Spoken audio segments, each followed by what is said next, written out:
So welcome everyone to today's palliative care echo session.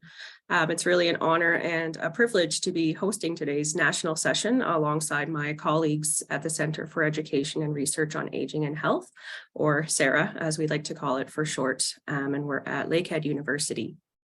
So I'd like to thank Pallium as well for this opportunity to collaborate. Before we get into our presentation, I would like to take this opportunity to share that Lakehead University respectfully acknowledges its campuses are located on the traditional lands of Indigenous people. Lakehead Thunder Bay is located on the traditional lands of the Fort William First Nation, signatory to the Robinson Superior Treaty of 1850. Lakehead University acknowledges the history that many nations hold in the areas around our campuses and is committed to a relationship with First Nations, Métis, and Inuit based on the principles of mutual trust, respect, reciprocity, and collaboration in the spirit of reconciliation. And as a center, we're committed to working towards reconciliation and decolonizing our work. And we've committed as a staff to educating ourselves in these areas, both personally and professionally. For myself, I've taken the Sanya's Indigenous Cultural Safety Training through the BC Provincial Health Services Authority, and also the Canadian Virtual Hospice Indigenous Cultural Safety Training. And I continually seek opportunities to further my own learning and reconciliation work. So a bit about the Palliative Care Echo Project. It is a 5-year national initiative supported by a financial contribution from Health Canada, and it aims to cultivate communities of practice to establish continuous professional development among healthcare providers across Canada. And then a mention of some other Pallium Canada learning opportunities to be aware of, such as the LEAP Core. And this is an interprofessional accredited course that focuses on the essential competencies to provide a palliative approach to care. And there is a link there to visit for more information. So my name is Stephanie Hendrickson, and I'm a knowledge broker here at CERAH. And my role is to coordinate continuing palliative care education for healthcare providers in Northwestern Ontario.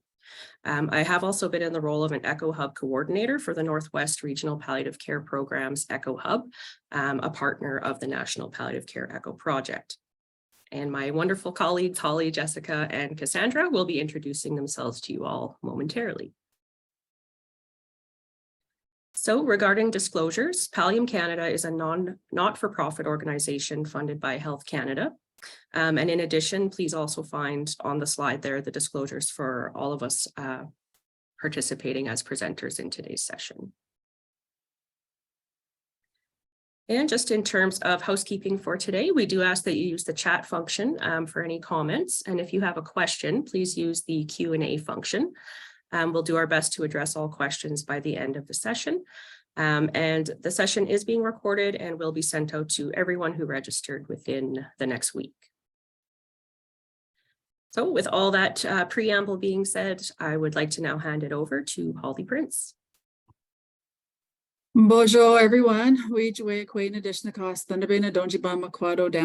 I introduced myself in my own language, which is a sacred protocol, and in doing so, I am honoring my Anishinaabeg identity, my teachings, and my connections to all my relations. I come from the Makwado Dem, which is the Bear Clan, who are the medicine people in Anishinaabeg communities. I want to begin by paying my respects to the elders past, present, and future, for they hold the knowledge, teachings, traditions, and future hopes of my people. My English name is Holly Prince, and I am an Anishinaabeg-Kwayan member of Opawaga-Nisening here in Northwestern Ontario. I am a social worker by background, currently doing my PhD in education at Lakehead University. I work as a project manager at the Center for Education and Research on Aging and Health at Lakehead University in Thunder Bay, Ontario, where I'm responsible for the planning, implementation, and evaluation of palliative care education and health equity initiatives for Indigenous peoples. And for the past 17 years, my work primarily focuses on improving the care of Indigenous peoples as they prepare to journey back to the spirit world. I want to acknowledge that while we meet on this virtual platform, I want to recognize that this discussion and the work that we're going to be doing crosses many lands, nations, territories, and communities. And I'd like to take a moment to acknowledge the importance of the land, which we each call home. And we do this to reaffirm our commitment and responsibility in improving relationships between nations and acknowledging Mother Earth. I want to thank everyone for virtually joining us and welcoming us into your homes and communities today, and providing us with the opportunity to present some information and teachings to you that we've developed at our center. So at this time, I would like Jessica Wyatt to introduce herself, followed by Cassandra Fernandes, who are my co-presenters for today's session. Miigwech, Jessica. Thanks, Holly. As Holly said, my name is Jessica Wyatt. I'm a white settler. I was raised in northeastern Ontario in the town of Timmins, but I now live in Thunder Bay. And my role at the Centre for Education and Research is also as a knowledge broker supporting the projects that Holly mentioned. Thank you for the opportunity to speak today.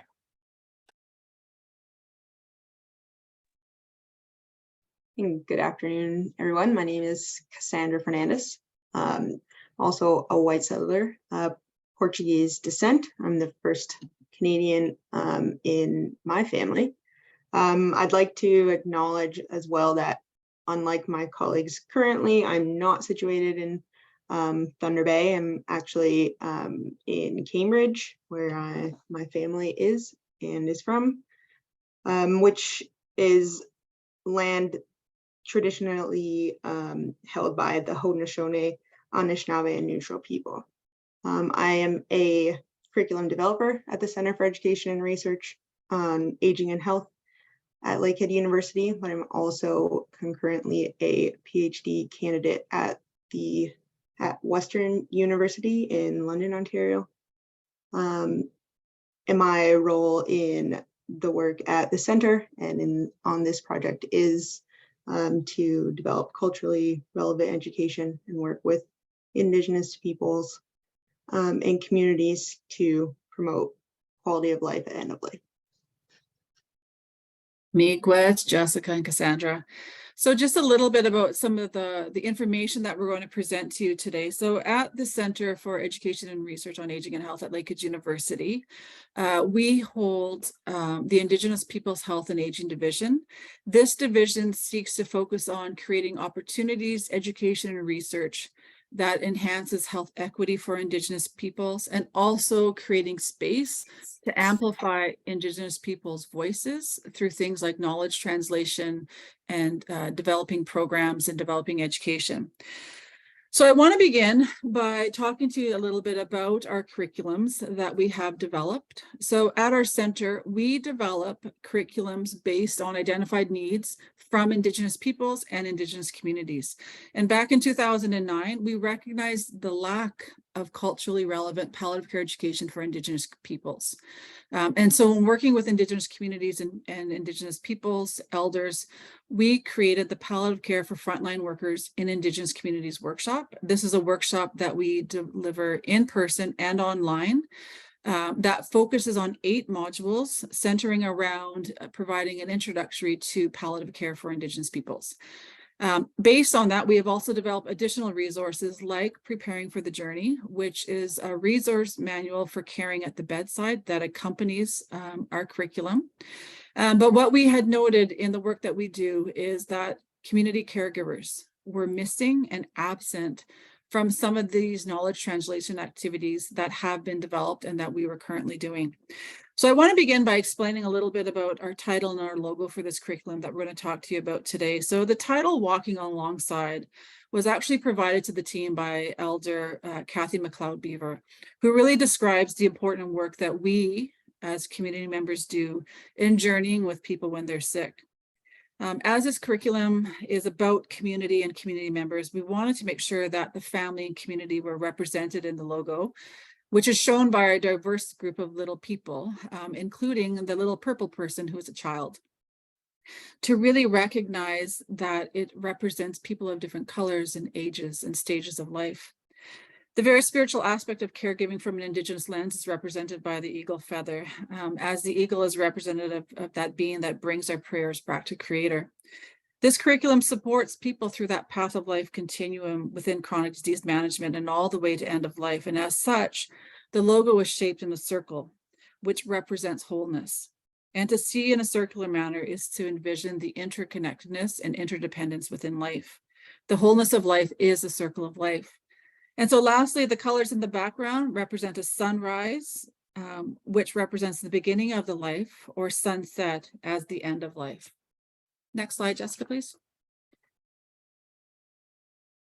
Okay, so the first thing we're going to do is starting out with a Menti activity, and you may be familiar with this, but if you've not used Menti before, we're going to ask you to please take a device, a cell phone if you have it with you, and take hold your camera up to the QR code and answer the question, how are you feeling coming into this session? Alternatively, if you don't have a cell phone with you, you can go to www.menti.com and enter in the code 6187-5959 to answer this question. And we should get, as we see now, some live answers coming up on the screen. So folks are feeling excited to learn more, curious, interested and excited, eager, great, inquisitive, eager to learn, appreciative, present, that's great, open, grateful. Excellent. Lots of interest. That is great. Interested to learn more.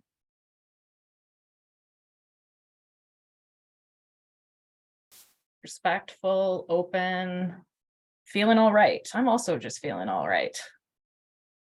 Fantastic.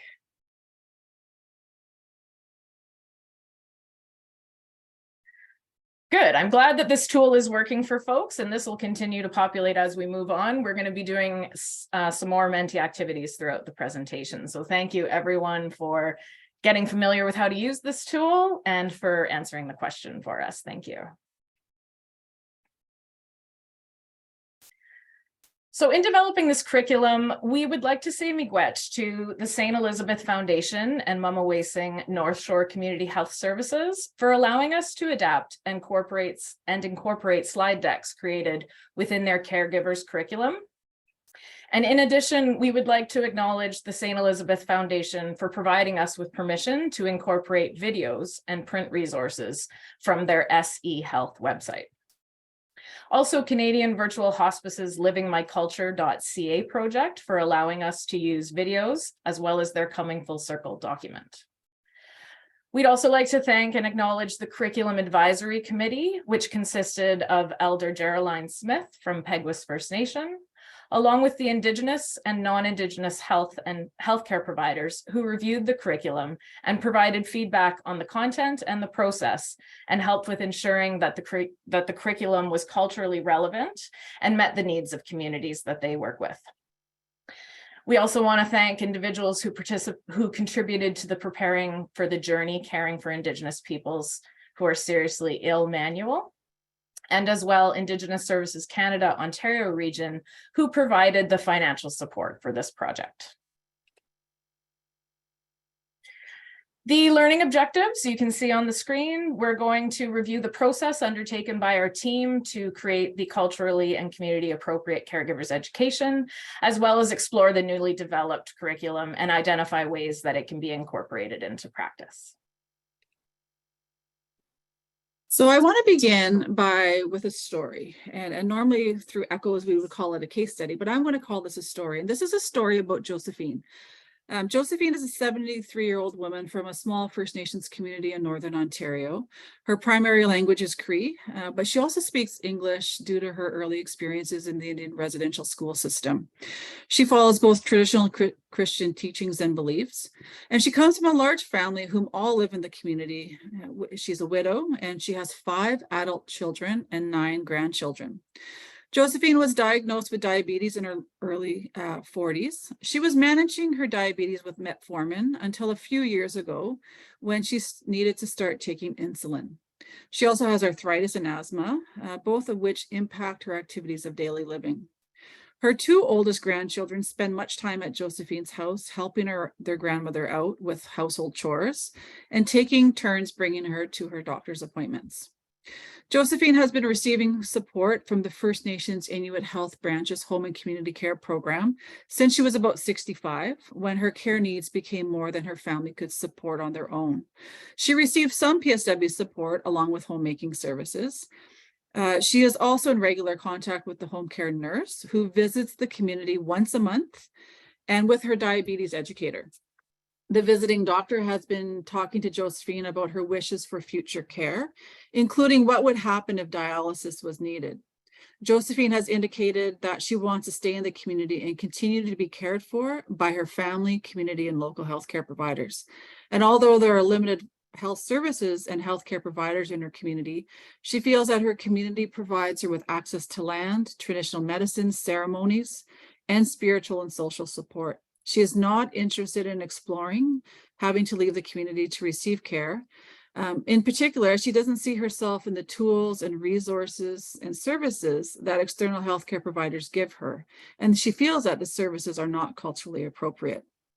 So I want you to reflect back to Josephine when we talk about this curriculum and the resources that were developed to support communities and families and individuals with chronic illnesses like Josephine. So next slide, Jess, please. So we're going to go back to Menti. And now I want you to think about, from your perspective, what are some important things to know when caring for an Indigenous person, either with chronic illnesses or at end of life. So again, we're going to ask you to click on that QR code or go to Menti and input the code 61875959 and think about those things that you think are important when caring for Indigenous peoples at end of life. So their life project, cultural practices, traditions, beliefs, values, absolutely. Language barriers. And again, we particularly see that with elders and with people from the far north. Adaptability, last meals, religious beliefs, their goals of care conversations, 100%. Some of their values in terms of cultural and spiritual practices, identifying what their wishes are, having their personal preferences, what's the most important things to them. So perhaps the patient dignity question.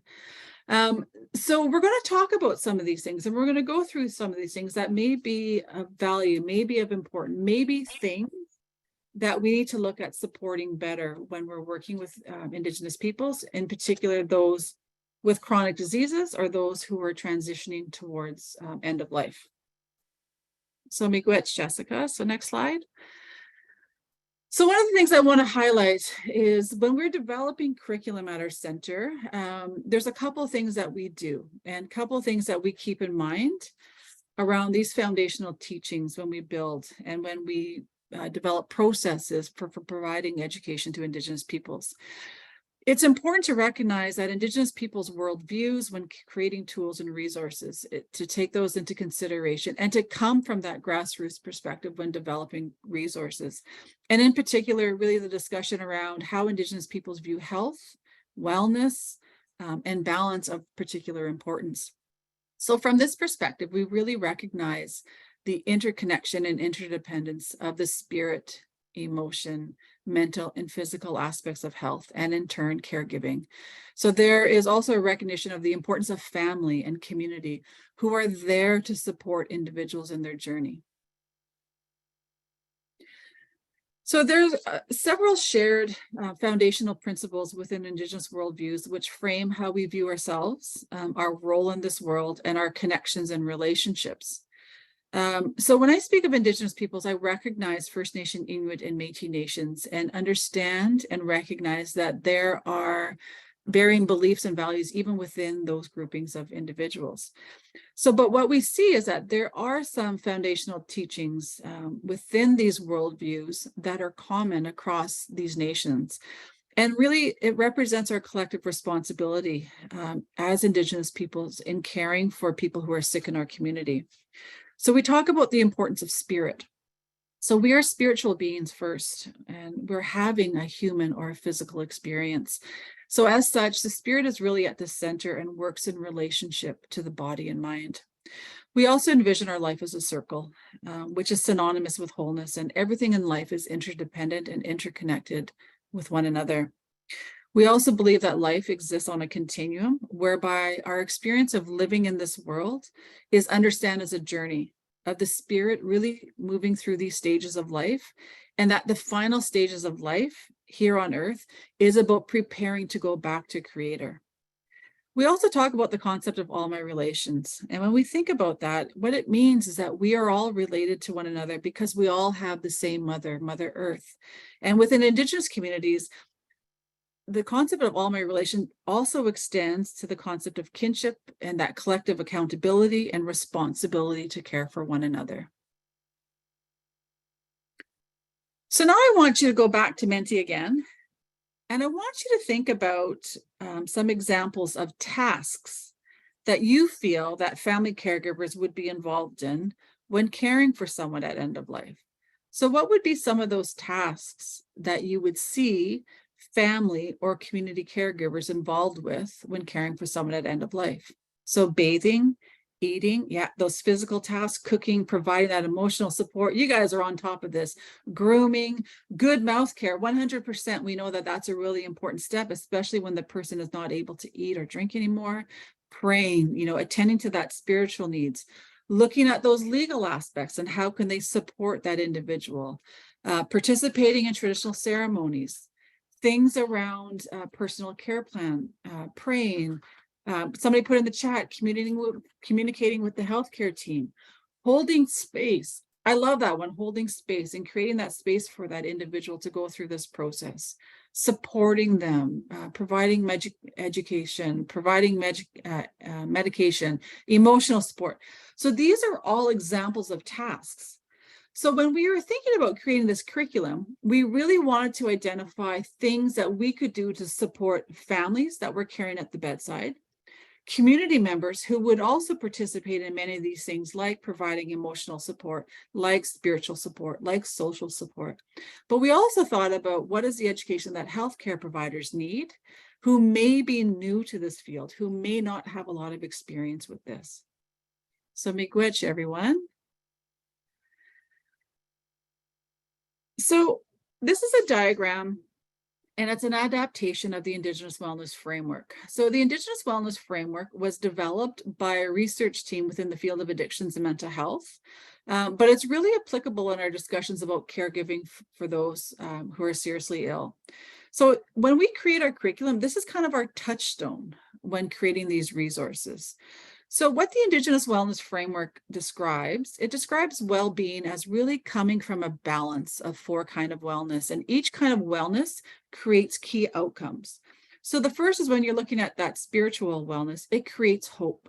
And it's really facilitated when we're connected to our beliefs and our identity and values. We think about emotional wellness really is about creating that sense of belonging. And that's really facilitated through our attitude, our relationships, our community connections, our familial connections. We also talk about mental wellness creates meaning. And that's really facilitated through how we understand the world, our worldviews, how do we see the world and what is the rationale behind the meaning of things. And our physical wellness creates purpose, and it's expressed through things like wholeness and a way of being and a way of doing. So when somebody's diagnosed with a chronic illness or a serious illness, we really tend to rely on formal healthcare providers like the traditional wellness programs that attend to spiritual needs, or social workers who focus on emotional needs, or NADAP workers who would support a person's mental health needs or addictions. And home and community care programs, which really focuses on addressing a person's physical care needs. So, and we support these through formal healthcare providers, through the creation and implementation of tools and resources and educational opportunities. So we do have a lot of curriculum that supports these formal healthcare providers. So these formal healthcare providers, they do have a role to play in meeting a person's spiritual, emotional, physical care needs of individuals. But if we go back to the whole thing of 90% of care is actually being delivered by family and community, we need to make sure that we're supporting them as well. So within our curriculum, we acknowledge that dying is not a medical event, but rather a social event that's happening in families and communities, with that primary responsibility falling to family and communities. So we need to recognize the importance of family and community within each of these quadrants. So our curriculum really helps Indigenous communities to reclaim that dying process, by acknowledging that everyone has a role to play when someone's sick in their community. And this curriculum really provides them with the tools and resources to support their educational needs.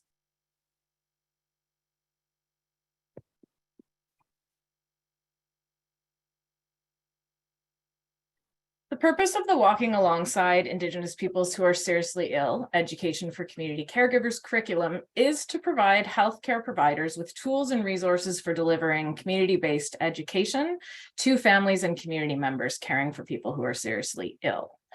It is designed as a train the trainer type of curriculum where the intention is that health and social care providers would take the palliative care for frontline workers in Indigenous communities training, and then they would be introduced to this curriculum designed to help them feel more confident in delivering education and support to families and community members who are caring for someone with a serious illness. We're going to watch a video about the frontline workers in Indigenous communities curriculum or workshop that I just mentioned.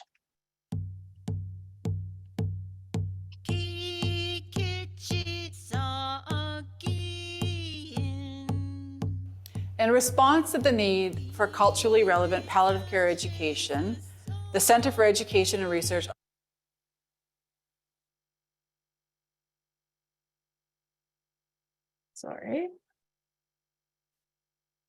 on Aging and Health at Lakehead University developed a palliative care for frontline workers in Indigenous communities curriculum. This workshop is delivered in person over 2 days by a team of facilitators that includes elders, knowledge carriers, and spiritual guides. The workshop is an introductory level that explores the physical, mental, and emotional and spiritual aspects of the palliative approach to care in an Indigenous context. The workshop utilizes culturally relevant tools and resources to enhance the learning that were developed in partnership with Indigenous communities. Well, I think it's very important because for so many years, when you learned about palliative care and training, it was usually approached from a Western biomed model that didn't specifically consider the cultural norms and things that were important and relevant to our aging population and people, what they want. What I really liked is the way we brought it down to a very practical community level of conversation, because too often our people are talked to and told about terminal illness and palliative care that will be available to them, but with so much clinical jargon and terminology they may not understand. This workshop is one step in a larger process of developing comprehensive palliative care services in Indigenous communities. Participating in this training really helped Mamuesing North Shore Community Health Services enhance their services to the community by adding palliative care. The palliative care program that we developed is called Creators Care. We would not be able to develop this program if we didn't have this training. It really helped us to understand what the community needs are.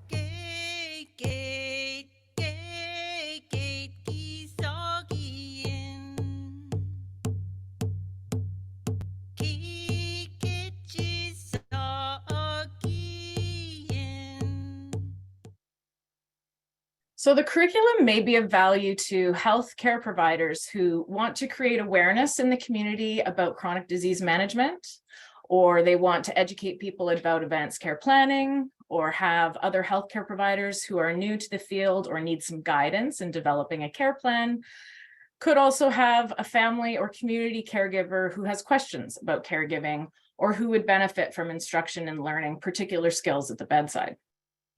The curriculum is based on clinical best practices. It grounds the content in a holistic understanding of health, wellness, and balance from an Indigenous lens by situating the practical guidelines and support within the broader philosophies of the Indigenous wellness framework that Holly mentioned. The curriculum builds upon content from the Preparing for the Journey, Caring for Indigenous Peoples Who Are Seriously Ill manual. And this is a bedside resource manual and an original document developed at CERAH, and it's designed to provide practical tools and resources for care at the bedside. All participants attending our Palliative Care for Frontline Workers in Indigenous Communities workshop receive a bound copy of this resource manual, and it's also available for free download on our website in PDF form. The curriculum, the Walking Alongside curriculum now, is organized into 9 sections, and they follow as presented on the screen. It starts with the Indigenous Wellness Framework. There's a spiritual wellness section, an emotional wellness, mental and physical wellness sections.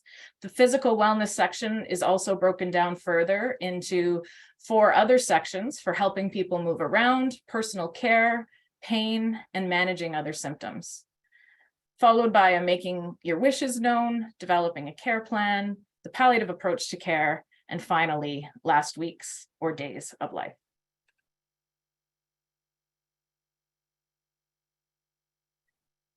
Thanks, Jess.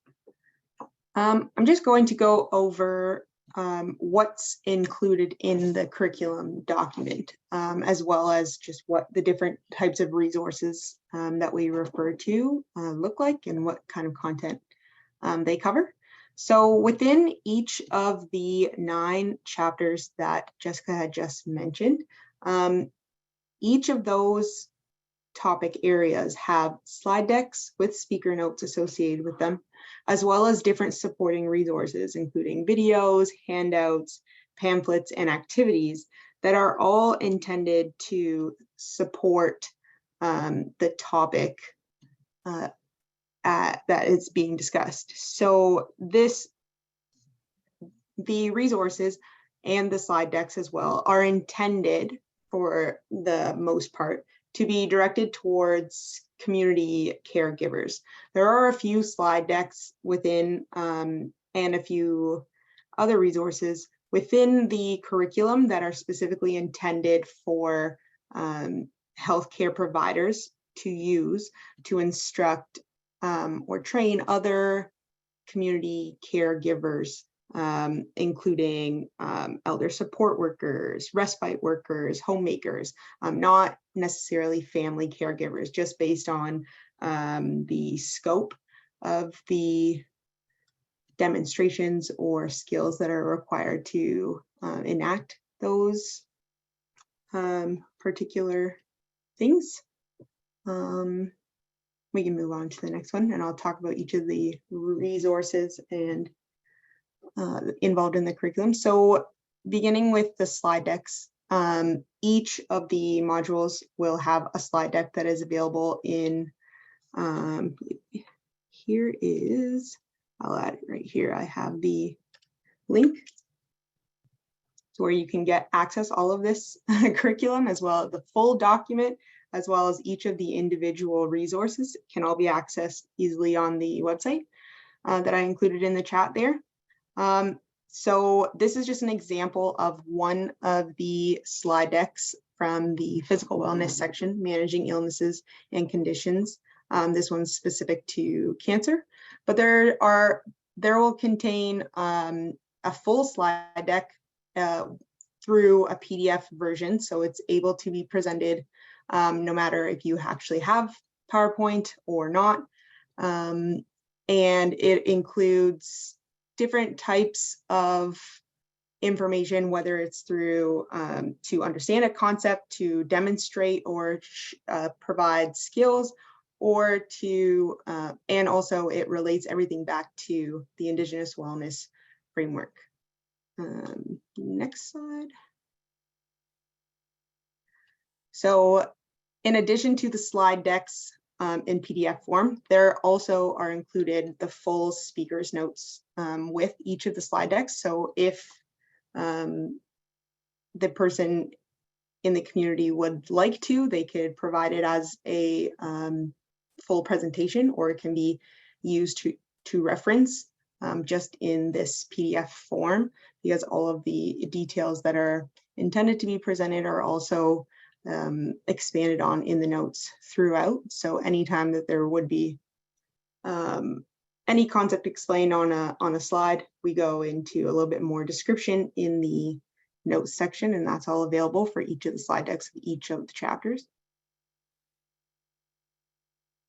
We also have, as part of the supporting resources for each of the chapters, different videos. So some of the videos are animated descriptions of concepts or different kinds of guides to having different types of conversations that would typically come up when providing care to a community member who is seriously ill.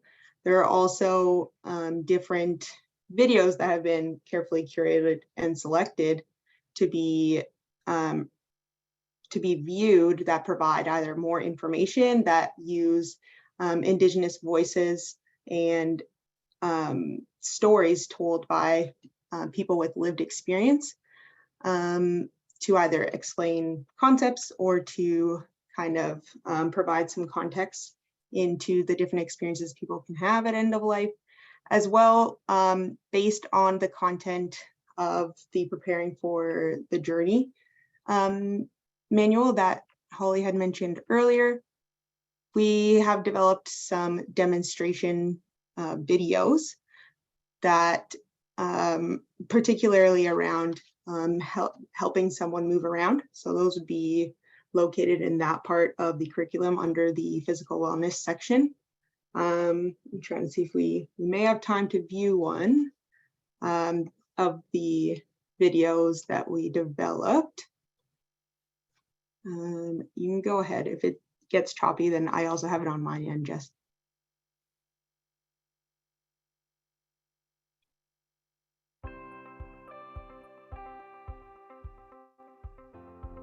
People who are seriously ill may need help getting in or out of the bed, walking around their home, or getting to the bathroom. Anytime you're going to help someone move around, it is important to remember these key tips to ensure the safety and comfort of yourself and the person you are supporting.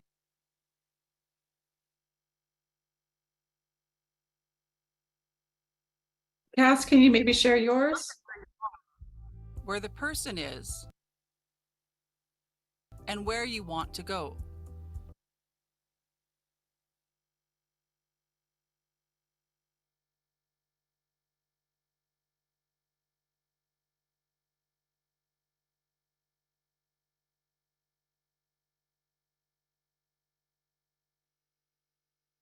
Are you able to share the video, Cass?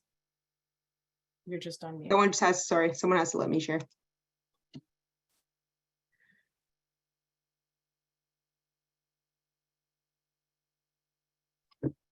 I don't think I'm able to do that, unfortunately. That's okay. It's okay. We'll go back to the slide deck then, Kassandra. Yeah, sure.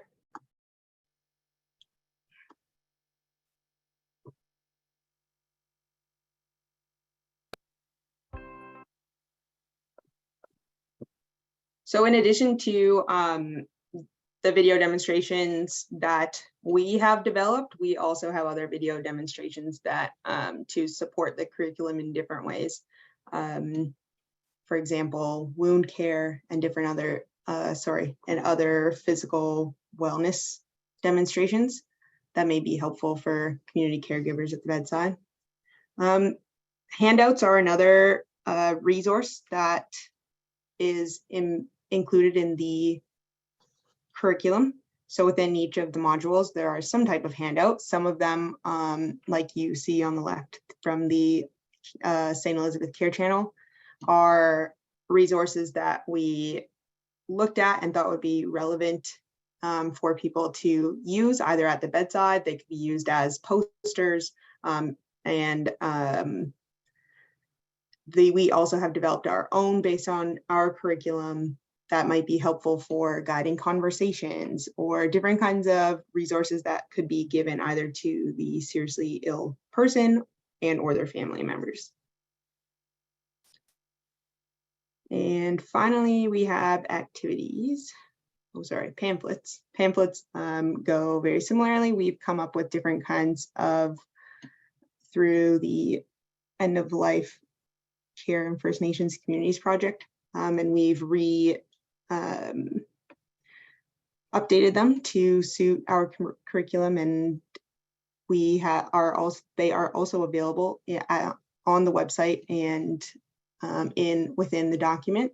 They are mainly to be distributed either to the community or to the people at the bedside.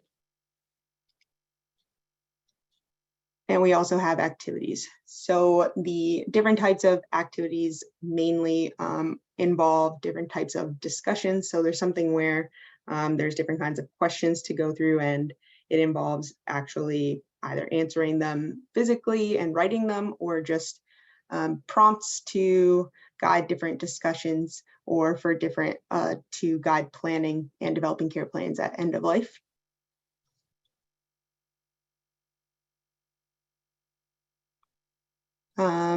I don't know that we have enough time to kind of go through this, but we did provide the link to these resources in the chat earlier, and I believe it went out to everyone. So it is available even if you just go to CERAH.lakeheadu.ca and go to resources, and under the Indigenous Health header, you'll find all of the different curricula that we have mentioned today, and specifically a full page on the Walking Alongside Indigenous Peoples Who Are Seriously Ill education.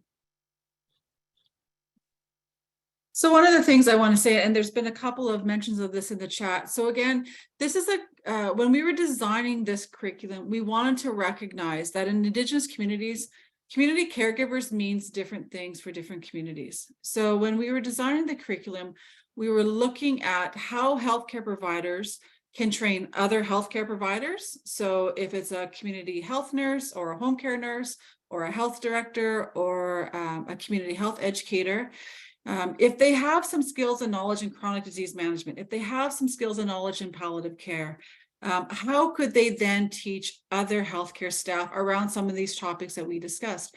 How could they train other healthcare providers around what does it look like in caring for someone with chronic disease? What does it look like to support somebody through grief? What does it look like to support somebody's spiritual care needs? So with that in mind, we were thinking of all the things that a healthcare provider would need to train other healthcare providers. So as Kassandra said, some of those PowerPoints are specifically for other healthcare providers to train them on specific skills or knowledge that they might need when they are providing care in people's homes. But in addition to that, we recognize that healthcare providers might also want to train the community as a whole. So for instance, if healthcare providers are recognizing that the community has a lot of questions about, say, advanced care planning, or if the community has a lot of questions about diabetes, what is diabetes and what does that look like? We wanted to make sure that we gave that situation and those individuals tools and resources to provide that. So PowerPoints might be a great tool and resource to teach community members. Going to an elder circle and providing education to the elders. Maybe a PowerPoint isn't your best thing to do. So then we started thinking about what are other tools and resources that we could use in that situation. Our last group of people, in addition to the broad general community, was those individuals that are actively caring at the bedside. So what are some of those tools and resources that they would need to perform that role? So things like video demonstrations. It's a lot easier to watch a video and figure out how to lift somebody up in bed or how to move somebody in the bed rather than reading it out of a manual. So we created some of those videos that actually show how do you perform those skills. Some of those videos we were using from St. Elizabeth, from their Community Caregivers curriculum. So depending, there's a lot of different videos on things like skill development. We also thought about, having those conversations with families that were caring at the bedside. What kind of information would they want and how would they like to receive that information? So some of our fact sheets or our one-page handouts. We have some pamphlets that, maybe the healthcare provider really doesn't know the direction to go in with the family, but wants to give them just some basic information so that they can take away from that experience and think about. There's activities, there's actually reflective activities that you could get family or community caregivers to think about. There's charts that they can fill in when they're thinking about, who is my care team and what kind of tasks do they do and who's coming in next. So this curriculum is a rather large curriculum of tools and resources that we've developed at our center through the work that we do in community. But in addition to that, really partnering with organizations like the Canadian Virtual Hospice, like partnering with St. Elizabeth Healthcare. We have a new collaboration coming up with the Ontario Caregivers Network, really looking at what are some of those tools and resources that are currently out there, and how could we add them in? What is that, how could we look at adapting some of these to fit the context and needs of Indigenous peoples and communities? So when you're thinking about, again, using this curriculum is free. Everything that we have, everything that we've talked to you about, everything that we explained is available on our CERAH website for free to download. We were trying to think of, we wanted to make sure that this was getting out into the hands of the people that actually need this. In addition to that, what we have done, recognizing that many of the communities in the north have limited access to internet. Internet connectivity is still a challenge that we know. So what we have done is we have taken the curriculum and we have actually downloaded it on USB, and we mail them out specifically for those communities in the far north that don't have really good access to internet. So all of the videos, all of the resources, the PowerPoint slides, they all come on a USB as well. And partnering with places like St. Elizabeth and the Canadian Virtual Hospice, they also recognize the need for that. So they have provided us with those resources that we can add to USBs. Completely free, completely available on our website. And what we wanted to do is have it out there, have all the resources, but have the opportunity for people to take the resources that they need. So when you go on our website, you're going to see on our website, you can download the manual in its entirety. But then when you're looking at each of those different sections, you don't have to download all the sections. You can download a particular video, you can download a particular pamphlet, you can download a particular form or activity that you can hand out to people. So it's not a curriculum where you have to have everything. So we are trying to make this highly accessible to people.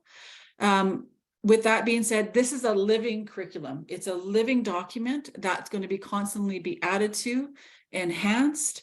Whenever we come across really great resources, we'll be looking at adding it to this curriculum. So again, we're working with the Ontario Caregivers organization.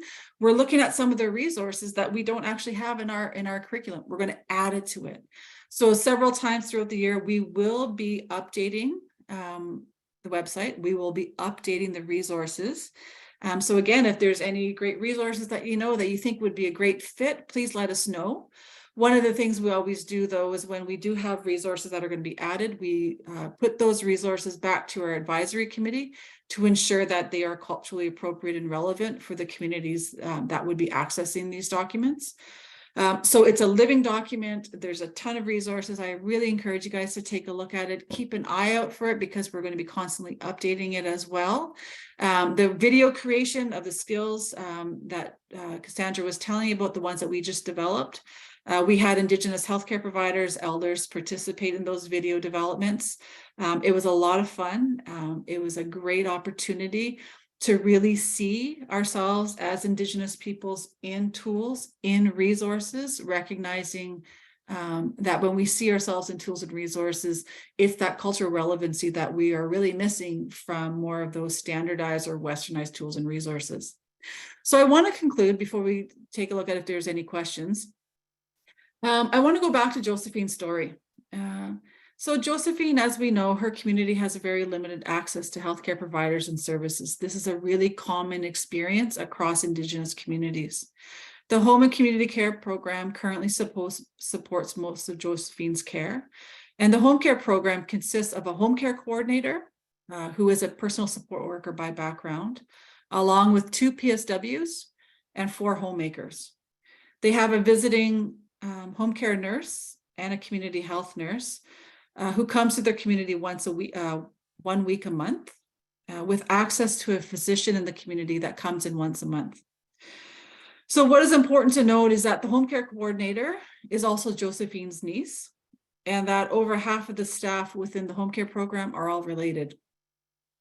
Although formal staffing is limited, the community is very supportive of Josephine, and they have a strong social network of elders, community members, and other social care staff who are working together to support Josephine and her family's needs. With this education for other staff in the health department, the community members and family Josephine's care could be better managed. So this is what this curriculum is about. This curriculum is about all those people that rally around Josephine, all those people that require and need more education. So we are trying to develop a curriculum that targets all those people in different modalities, recognizing with adult education, we have to provide opportunities and different opportunities for different people depending on where they're at with their educational journey. So with that, I'd like just to close with a short Menti again. Really recognizing and finding from yourselves, it's only been an hour and we probably could have showed you a lot more tools and resources. We could have took you to the website. We could have helped you navigate the website. The website is very easy to navigate. Once you get there, you're going to see the 9 sections, and within each of those sections, the PowerPoint slide decks and things that you can access and things that you can download. But I want to know from your participating in our session, what is your key takeaway message?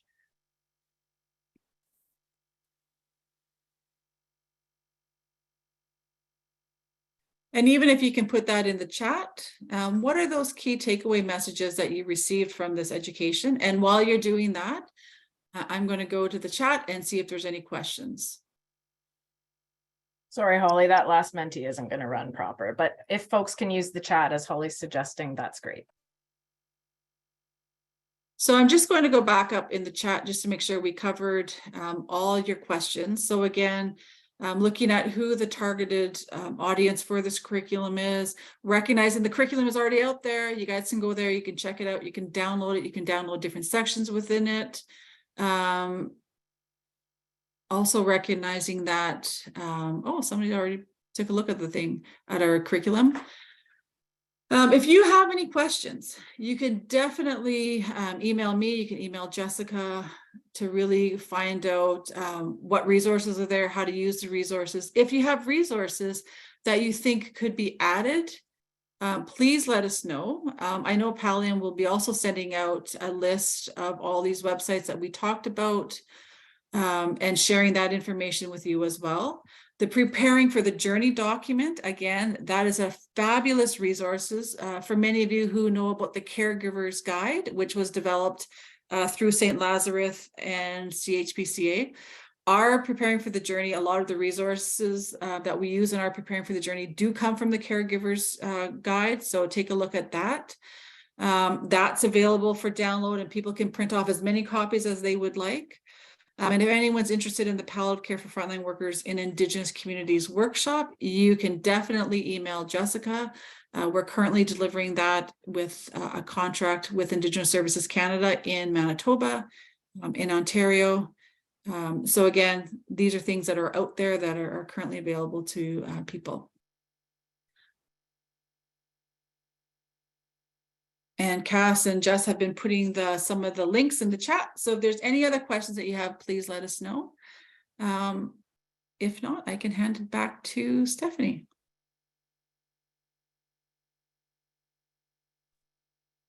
Just hanging on to see if anyone pops a last minute question in the Q&A. We have a few minutes left. Definitely generating a lot of interest and excitement. It's great to see about all the resources.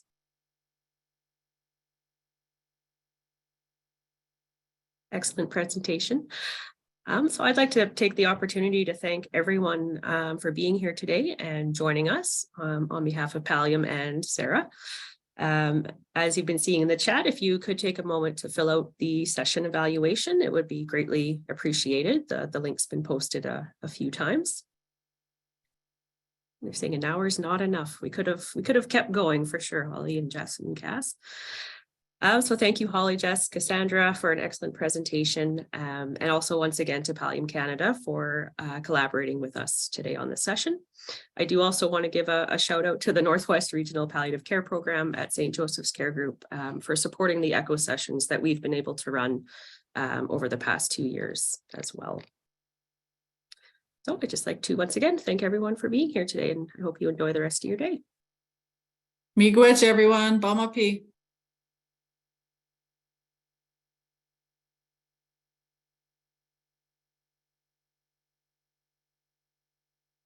There was one last question. Do you want to answer, Holly, before people sign off? who do you typically offer the training to? Healthcare workers or communities? Cass is typing an answer. So the frontline workers curriculum workshop is to communities and to healthcare providers.